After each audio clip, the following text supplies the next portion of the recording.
से देखिए शुरुआत खबरों की करेंगे और सबसे पहले बात करेंगे यूपीएससी की, अफसर बिटिया की। जब से देश में यूपीएससी के नतीजे आए हैं, पूरे देश में एक ही नाम गूंज रहा है, शक्ति दुबे। लोग जानना चाहते हैं कि कौन है ये नई सनसनी, कहाँ रहती हैं, कैसे तैयारी की, परिवार में कौन कौन है और पता नहीं क्या क्या। जिसकी जैसी समझ वो उतने सवाल दिल में लिए हुए है, लेकिन हम आपके मन के हर सवाल का जवाब आपको देंगे। यूपी के प्रयागराज की बेटी शक्ति दुबे जो ऑल इंडिया टॉपर बन गई हैं, अब तो देश में नई सनसनी है। शक्ति ने इलाहाबाद यूनिवर्सिटी से बायोकेमिस्ट्री में ग्रेजुएशन किया। पॉलिटिकल साइंस और इंटरनेशनल रिलेशंस ऑप्शनल सब्जेक्ट्स चुने। जैसे ही खबर आई कि शक्ति टॉपर है, पिता देवेंद्र कुमार दुबे भावुक हो गए।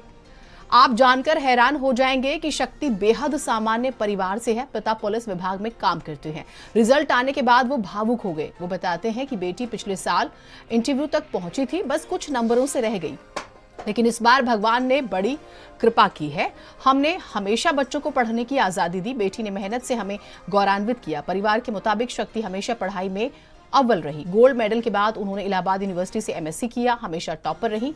बेटी की मेहनत और हमारे आशीर्वाद का फल मिला है। कुछ ग्राफिकली भी इंफॉर्मेशन हम आपको शक्ति के बारे में दे रहे हैं। और पिता जो हैं वो कहते हैं कि हम पुलिस विभाग में थे, जब भी जरूरत होती हम संसाधन जुटा देते, पर असली मेहनत तो बच्चे ही करते हैं, बेटी नहीं की। ये कहानी केवल एक परिवार की नहीं बल्कि हर उस सपने की है जो मेहनत और समर्पण से साकार होता है। शक्ति दुबे की सफलता उन सभी बेटियों के लिए इंस्पिरेशन है, प्रेरणा है, जो अपने हौसलों से ऊंचाइयों को छूना चाहती हैं। ये दिखाता है कि लगन, आशीर्वाद और मेहनत से हर मंजिल पाई जा सकती है। सुबह से रात तक पढ़ाई करती रही शक्ति। हमने सिर्फ उसे पढ़ाई का माहौल दिया, पिता कहते हैं, बाकी तो उसकी मेहनत है और महादेव की कृपा भी है, जो आज ये दिन देखने को मिला। बेहद ही इमोशनल ये तस्वीरें हम आपको दिखा रहे हैं। और देखिए, कोई भी पिता चाहे वो बहुत आम हो, खास हो, पिता पिता होता है और उसका अपना एक ड्रीम होता है। पिता आपके कितने भी फाइनेंशियल कैपेबल हो या ना हो, आर्थिक रूप से सक्षम हो या ना हो, लेकिन वो अपने बच्चे को बेस्ट देने की कोशिश करते हैं। तो बच्चों की एक नैतिक जिम्मेदारी होती है और शक्ति ने वाकई अपने पिता को ये सौभाग्य दिया कि अब वो भी इतरा के चले, क्योंकि बेटी ने टॉप किया है।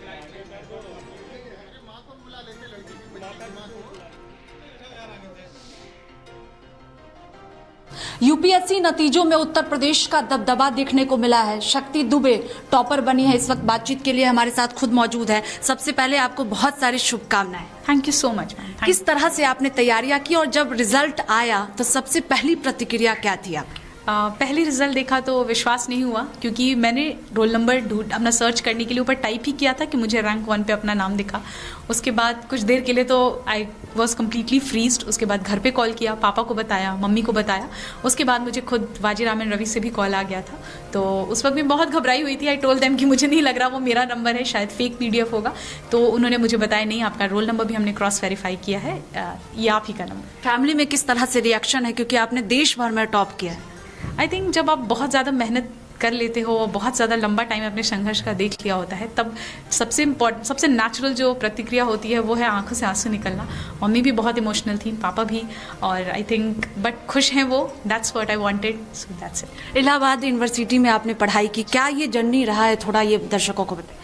इलाहाबाद यूनिवर्सिटी से मैंने अपना बैचलर्स किया था। उसके बाद तो मैं बनारस हिंदू यूनिवर्सिटी गई, वहाँ से मैंने अपना पोस्ट ग्रेजुएशन कंप्लीट किया। एंड उसके बाद मैं दिल्ली आई थी प्रिपरेशन के लिए। 1 साल का फाउंडेशन कोर्स था जो मैंने वाजीरामन रवि से किया। उसके बाद आई वेंट बैक हो, मैंने प्रिपरेशन बाकी घर से ही करी है, चाहे वो मेंस का हो through the initial years. But इस ईयर, लास्ट ईयर भी जब मेरा पहली बार प्रीलिम्स क्लियर हुआ और मेंस क्लियर हुआ, then again came back to Delhi for interview preparation. So in all of this I did not clear prelims in first 3 attempt. इन 4th attempt I went till the interview, missed the cutoff by 12 marks, and this year finally rank 1. शक्ति दुबे कितने घंटों पढ़ाई करती थी और जो है वो बाहरी दुनिया से अलग, क्योंकि आप घंटों पढ़ती होंगी? बाहरी दुनिया से अलग की बात तो नहीं है, बिकॉज मैं ऑलरेडी मेरा बहुत ही मैं इंट्रोवर्टेड टाइप हूँ, तो I have a very small circle actually. Family, भाई बहन, मम्मी पापा, इतना ही रहा है। So that was never an issue for me. But उसके अलावा पढ़ाई की बात करें तो घंटे मैंने कभी नहीं देखे। 8 भी हुए हैं, कभी 6 भी पढ़ा है, कभी 12 भी पढ़ा है। बट जो फोकस होता था कि 4 चीज़ें दिन में करनी है, और वो करनी है कि मॉर्निंग में उठ के करंट अफेयर्स का एक स्लॉट होगा, फिर जीएस का एक स्लॉट होगा, एक ऑप्शनल का स्लॉट होगा और एक टेस्ट प्रैक्टिस का स्लॉट होगा। वो चीज़ मैंने कंसिस्टेंटली मेंटेन की है थ्रू माई थर्ड अटेम्प्ट के बाद से ये चीज़ है। उसके पहले ऑब्वियसली मैं भी बहुत कंफ्यूज थी और I was trying to figure out how to cope up with this. जब आपने इंटरव्यू दिया तो भरोसा था कि टॉपर बनेंगे आप? इंटरव्यू एक्चुअली मेरा दिनेश दासा सर का बोर्ड था और काफ़ी ही ओपिनिएटेड इंटरव्यू था, सो ओपिनियन बेस्ड था, तो इस वजह से आई कुडंट फिगर आउट कि कितना अच्छा हुआ नहीं हुआ, बट हाँ इतना था कि लास्ट ईयर से थोड़ा बेटर हुआ था, so I was expecting at least a rank this year, but rank 1 obviously not. So yeah आखिरी सवाल है कि जो लोग यूपीएससी की तैयारी कर रहे हैं, शक्ति दुबे क्या मैसेज उन्हें देगी, किस तरह से उन्हें पढ़ना चाहिए? मैंने ये चीज़ हर जगह कही, फिर से कहूँगी, there are just 3 things for this exam. Be thorough with your syllabus, keep in touch with the previous year questions, बहुत ही लिमिटेड रिसोर्सेज रखने हैं और जितना मल्टीपल रिविजन्स हम कर सकते हैं। These are the 4 things if we stick by, I think understanding and tackling UPSC will become a bit more easier. बहुत शुक्रिया बातचीत के लिए। कैमरा पर्सन सचिन के साथ स्वाति पाठक, भारत समाचार, दिल्ली।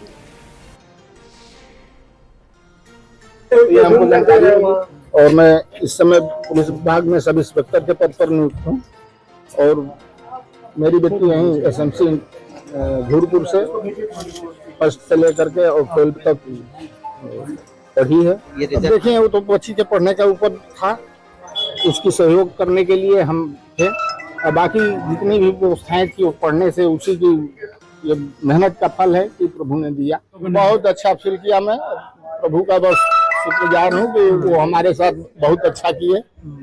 अब इसमें पूरे परिवार हम बहुत प्रसन्नचित हैं। आगे बढ़ते हैं। यूपीएससी ने सिविल सर्विस एग्जाम 2024 का फाइनल रिजल्ट डिक्लेयर किया। प्रयागराज की शक्ति दुबे, आप सुन भी रहे थे परिवार को, उन्होंने ऑल इंडिया टॉप किया। कुल 1009 कैंडिडेट्स का नाम मेरिट लिस्ट में शामिल रहा। मेरिट लिस्ट ऑफिशियल वेबसाइट जो है upsc.gov.in पर रिलीज की गई थी। टॉप 25 कैंडिडेट्स की अगर हम बात करते हैं, उम्मीदवारों में से 11 महिलाएं हैं और 14 पुरुष शामिल हैं। उनकी शैक्षणिक योग्यता देश के प्रमुख संस्थानों जैसे IIT, NIT, VIT, JNU, Delhi विश्वविद्यालय और इलाहाबाद यूनिवर्सिटी है। इंजीनियरिंग, मानविकी विज्ञान, वाणिज्य, चिकित्सा विज्ञान और वास्तुकला में से स्नातक, ये सब्जेक्ट्स भी उन्होंने चूज किए।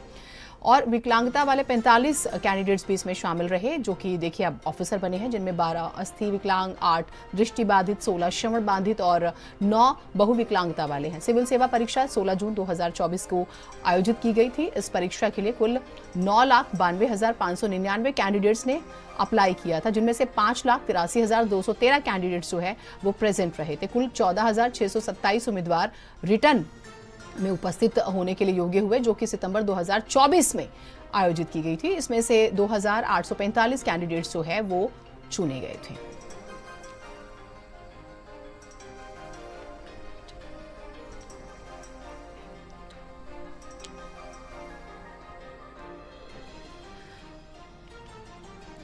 तो आप जानिए शक्ति दुबे के बारे में, अभी हमने आपको जानकारी दी। इनके बारे में आपने जाना, यूपी के प्रयागराज की रहने वाली हैं शक्ति, और शक्ति ने इलाहाबाद यूनिवर्सिटी से बायोकेमिस्ट्री में ग्रेजुएशन किया और फिर पॉलिटिकल साइंस और इंटरनेशनल रिलेशंस उनके ऑप्शनल सब्जेक्ट थे। तो सब्जेक्ट्स को लेके उन्होंने कहा कि कोई कन्फ्यूजन शुरू में होती है, लेकिन आपको बाद में क्लैरिटी हो जाती है जब आप खुद अपना एक हंच होता है, आप अपने आप से जब बात करते हैं, समझते हैं, अपनी समझ और एक इंटरेस्ट होता है। उसके बाद हर्षिता गोयल रैंक 2 आती है इनकी। हर्षिता शाह मूल रूप से हरियाणा की हैं, कई सालों से गुजरात के वडोदरा में रह रही हैं। हर्षिता का जन्म हरियाणा में ही हुआ था, परिवार गुजरात के वडोदरा में शिफ्ट हो गया था। क्वालिफिकेशन से वो एक सीए हैं, मतलब प्रोफेशनली। हर्षिता जो है वो थैलेसीमिया और कैंसर से पीड़ित बच्चों के लिए काम कर चुकी हैं, तो ये अचीवमेंट्स भी है। देखिए सोशल वर्क का एक जो फील होता है वो इनबिल्ट होता है, ये भी एक बहुत बड़ी रियलिटी है साइकोलॉजिकली। उसके बाद अर्चित परार डोंगरे के बारे में भी आपको जानना बहुत ज़रूरी है। अर्चित ने अपनी स्कूली शिक्षा मुंबई में पूरी की, उसके बाद उन्होंने अपनी जूनियर कॉलेज की शिक्षा भी हासिल की वहीं पर। अर्चित ने वीआईटी वेलोर से इलेक्ट्रिक और इलेक्ट्रॉनिक्स इंजीनियरिंग में बीटेक की डिग्री भी ली थी। तो ये भी आप जानिए, उनका एक ऑप्शनल सब्जेक्ट फिलॉसफी दर्शन शास्त्र भी था। दर्शन शास्त्र के बारे में आप जानते हैं, इट्स नॉट टू ईजी। ये इंटरेस्ट अगर आज के यूथ में है तो ये बहुत बड़ी बात है। मार्गी चिराग शाह के बारे में भी जानिए, रैंक 4th है। गुजरात टेक्नोलॉजिकल यूनिवर्सिटी अहमदाबाद से कंप्यूटर इंजीनियरिंग की है। शाह मार्गी चिराग ने समाजशास्त्र को वैकल्पिक विषय के रूप में चुना है, देश भर में 4था स्थान हासिल किया। उसके बाद आप आकाश गर्ग के बारे में भी जानिए, जो कि 5th रैंक हासिल करते हैं। और देखिए कंप्यूटर विज्ञान में बैचलर ऑफ टेक्नोलॉजी की डिग्री उन्होंने हासिल की। तो ये आप मार्गी चिराग शाह के बारे में जान रहे हैं, देश भर में 4था स्थान इन्होंने लिया। आकाश गर्ग जिनका मैंने जिक्र किया, कंप्यूटर विज्ञान में बैचलर ऑफ टेक्नोलॉजी की डिग्री हासिल की, गुरु गोबिंद सिंह इंद्रप्रस्थ विश्वविद्यालय दिल्ली से पढ़ाई की। आकाश गर्ग ने वैकल्पिक विषय के रूप में समाज शास्त्र को चुना है। तो जो कहते हैं कि आर्ट्स जो है वो उसमें कुछ खास नहीं है, तो आर्ट्स वाले बहुत अच्छा परफॉर्म कर रहे हैं। अच्छा, टॉपर्स के बीच में आपका अपना चैनल पहुंचा, उनके स्ट्रगल को, उनकी जर्नी को जाना, सुनिएगा। फैमिली में तो मैं पहली हूँ जो सिविल सर्विसेज में आई हूँ और क्रैक किया है, और मेरी फैमिली का भरपूर सपोर्ट था सर, स्पेशली मेरे पापा का। मेरे मम्मा नहीं है तो पापा ने पूरा घर संभाला है, मेरा छोटा भाई है उसको संभाला है, दादा दादी को संभाला है, और मुझे बस इतना कहा है कि बेटा तू जाके पढ़ाई कर, अपना सपना अचीव कर। सर मैं IAS बनना चाहती थी और मेरा गोल यही था कि मैं लोगों के लिए कैसे उनकी लाइफ बेटर बना सकूं, और मेरा स्पेशल फोकस रहेगा औरतों की लाइफ को बेटर करना, अपलिफ्ट करना, उनको अपलिफ्ट करना, कि मैं एक इंस्पिरेशन बन सकूं जिनसे वो भी आगे आए और आगे आके अपने परिवार का नाम भी रोशन कर पाए। और सर साथ ही में जो बच्चे हैं जो स्लम्स में रहते हैं, जिनके पास अपॉर्चुनिटीज़ नहीं होती, बेसिक एम्यूनिटीज़ नहीं होती, एजुकेशन का स्कोप नहीं होता, उनके लिए मैं कैसे एक ब्रिज की तरह काम कर सकती हूँ, गवर्नमेंट ने जो भी सुविधाएं दी है उनको कैसे लोगों तक पहुँचा सकती हूँ, वो सब चीज़ों में सर मेरा योगदान रहेगा। तो सुना आपने, और यकीनन आप भी इंस्पायर हुए होंगे इनकी जर्नी से। आगे बढ़ते हैं। जम्मू कश्मीर के पहलगाम में बड़ा आतंकी हमला हुआ। आरोप के मुताबिक हमला धर्म के आधार पर किया गया है। चश्मदीदों ने दावा किया है कि आतंकियों ने पहले नाम पूछा, जैसे ही उन्होंने हिंदू नाम सुना तो उन्होंने ताबड़तोड़ फायरिंग शुरू कर दी। आतंकवादियों ने पहलगाम की बैसरन वैली में घुड़सवारी कर रहे एक टूरिस्ट समूह को निशाना बनाया। घायलों की संख्या 10 से ज्यादा थी, और गृह मंत्री जो है वो देखिए मूव कर चुके हैं पहलगाम के लिए, क्योंकि प्रधानमंत्री नरेंद्र मोदी ने उनसे बातचीत भी की थी। तो सरकार अलर्ट मोड पर है। अभी तक एक टूरिस्ट की मौत की खबर आ रही है। पहलगाम हमले की जिम्मेदारी लश्कर समर्थित आतंकी संगठन TRF ने ली है। यह आतंकी संगठन पहले भी दूसरे राज्य के लोगों पर हमला कर चुका है। आतंकवादियों की तलाश के लिए इलाके की घेरेबंदी के साथ हेलीकॉप्टर से खोजबीन की जा रही है। टूरिस्ट को निशाना बनाने वाले कुछ आतंकी पुलिस की वर्दी में थे। इसके चलते स्थानीय लोगों के साथ टूरिस्ट भी आतंकी होने का अनुमान लगा नहीं पाए। घटना के बाद IG और DIG समेत तमाम बड़े अधिकारी मौके पर पहुंचे हैं। अब तो गृह मंत्री भी जा रहे हैं। जम्मू कश्मीर घूमने जाने वाले टूरिस्ट जो हैं श्रीनगर के साथ पहलगाम जरूर जाते हैं। यहाँ की बेताब वैली काफी मशहूर है। पर्यटकों पर हमला बैसरन में हुआ। ये बेताब वैली से 10 किलोमीटर की दूरी पर है। दीपक हमारे साथ, हमारे सहयोगी जुड़े हुए हैं, क्योंकि दिल्ली में बड़ा मूवमेंट है। गृह मंत्री मूव कर चुके हैं। दीपक, अपडेट दीजिएगा। जी बिल्कुल, बता दें आपको कि जिस तरह से जम्मू कश्मीर के पहलगाम में आतंकी हमला हुआ है, उसके बाद से ही देखा गया था कि खुद प्रधानमंत्री नरेंद्र मोदी ने अमित शाह से बातचीत की और उनको उस जगह पे जाने के लिए कहा जहां पे हमला हुआ है। और साथ ही गृह मंत्री अमित शाह दिल्ली से रवाना भी हो चुके हैं। बस कुछ ही समय में वो श्रीनगर पहुंचेंगे, जहाँ पे वो सभी एजेंसियों के साथ एक अहम बैठक करेंगे, जिसमें सुरक्षा व्यवस्था की समीक्षा ली जाएगी। और कहीं ना कहीं जिस तरह से आतंकी हमला हुआ है उसमें तमाम जो एजेंसी है उससे बातचीत भी करेंगे और किस तरह से उसको बेहतर बनाया जा सके उस पर खास करके निगरानी रखी जाएगी। क्योंकि जिस तरह से देखा जाए, टूरिस्ट को लेकर के जम्मू कश्मीर जाना जाता है, और जहां टूरिस्ट पे लोगों पे ही हमले होते हैं, एक लोगों की मौत हो जाती है। हालांकि ये मौत के जो आंकड़े वो और भी बढ़ सकते हैं, क्योंकि लगातार हमने कई वीडियोज सामने आए हैं जो हमने देखा, जिसमें एक विशेष समुदाय के लोग वहां पहुंचते हैं और एक विशेष समुदाय के लोगों को टारगेट बनाया जाता है। कहीं ना कहीं इन तमाम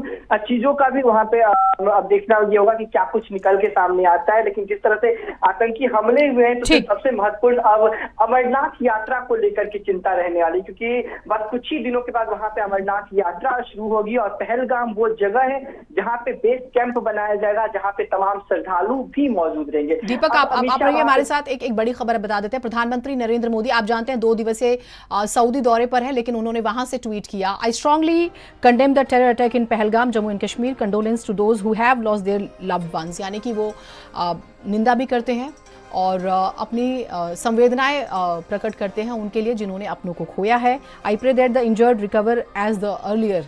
वो कहते हैं कि जो लोग जख्मी हैं, मैं दुआ करता हूं कि वो जल्दी से जल्दी ठीक हो जाए। All possible assistance is being provided to those affected. हर तरह की संभव मदद, संभव सहयोग के आदेश वो दे देते हैं। Those behind this heinous act will be brought to justice. जो लोग भी इस हमले में शामिल हैं उनके खिलाफ कार्रवाई होगी और न्याय मिलेगा। Then they will not be spared, बख्शे नहीं जाएंगे। Their evil agenda will never succeed. इनके जो आतंकी मंसूबे हैं वो सक्सेसफुल नहीं हो पाएंगे। Our resolve to fight terrorism is unshakeable and it will get ever stronger. वो कहते हैं कि हमारा जो प्रण है आतंकवाद को खत्म करने वाला वो खत्म नहीं क्या होगा। बोलते भेलपुरी खा रही थी, मेरा पति साइड में था, एक इंसान है उसने उसको गोली मार दी। यहाँ पे उसने बोला कि शायद मुस्लिम नहीं है, उसने उसको गोली मार दी। नहीं, आप टेंशन मत लो। अब बेटा आप यहाँ पे रहो, हम साथ में।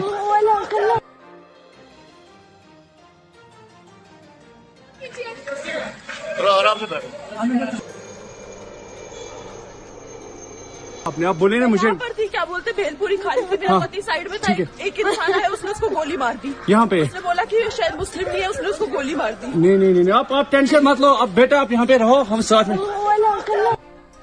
अपने आप बोले ना मुझे। पर थी, क्या बोलते भेलपुरी खा रही थी, मेरा पति साइड में था, एक इंसान है उसने उसको गोली मार दी। यहाँ पे उसने बोला कि शायद मुस्लिम नहीं है, उसने उसको गोली मार दी। नहीं, आप टेंशन मत लो। अब बेटा आप यहाँ पे रहो, हम साथ में। अपने आप बोले ना मुझे। पर थी, क्या बोलते भेलपुरी खा रही थी, मेरा पति साइड में था, एक इंसान है उसने उसको गोली मार दी। यहाँ पे उसने बोला कि शायद मुस्लिम। नहीं, आप टेंशन मत लो। अब बेटा आप यहाँ पे रहो, हम साथ में। अपने आप बोले ना मुझे। पर थी, क्या बोलते भेलपुरी खा रही थी, मेरा पति। आगे बढ़ेंगे खबरों में। समाजवादी पार्टी की प्रेस कॉन्फ्रेंस में अखिलेश यादव ने सरकार पर जमकर वार किया। अखिलेश बोलते हैं कि भाजपा सरकार में सबसे ज्यादा दलितों पर अन्याय हो रहा है। वो संविधान को लेकर भी अपनी कुछ सवाल रखते हैं और अखिलेश यादव का दावा है कि संविधान खतरे में है। मैं वैसे डीजीपी साहब को कम कहना चाहिए, कम से कम मुख्यमंत्री जी कहते हैं ना, जिन्होंने 46 में 56 वाली बात की थी। और अभी तो 2 ही 4 जिलों का खुलासा किया हम लोगों ने। मैं ये जानता हूं, यहां जितने पत्रकार साथी बैठे हैं सब सच्चाई जानते हैं। सिंह भाई हटे तो सिंह भाई आए ना,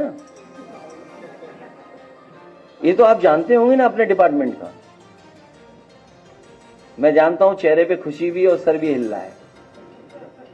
इसका मतलब जो बात मैं कह रहा हूं वो सच है, लेकिन आप पे भी बहुत दबाव है। अच्छा, गलती सुधारने की वजह, गलती नहीं सुधार रहे हैं,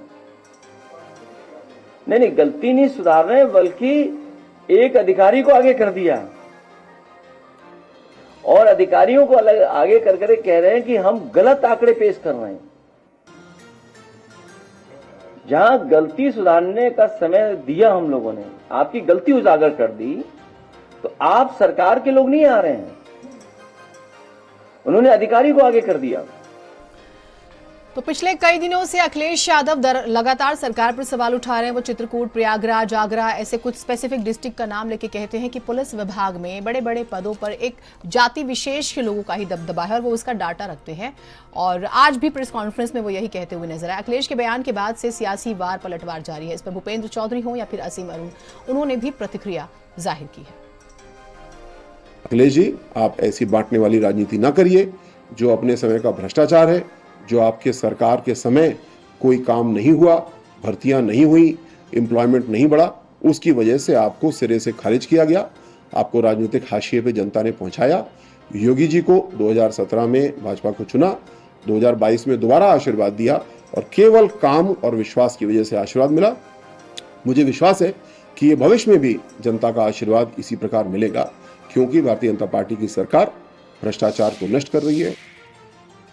समाजवादी पार्टी की सरकारों के समय किस प्रकार से एक परिवार को, एक विशेष जाति को वरीयता दी जाती थी, तो उसी भ्रम में है वो। लेकिन हमारी सरकार ने सारी व्यवस्थाओं में पारदर्शी व्यवस्था की है और जो आरोप उन्होंने लगाया है उसका स्पष्टीकरण पुलिस विभाग ने दिया है। आगे बढ़ते हैं। स्कूल से खबर आई जिसने हैरान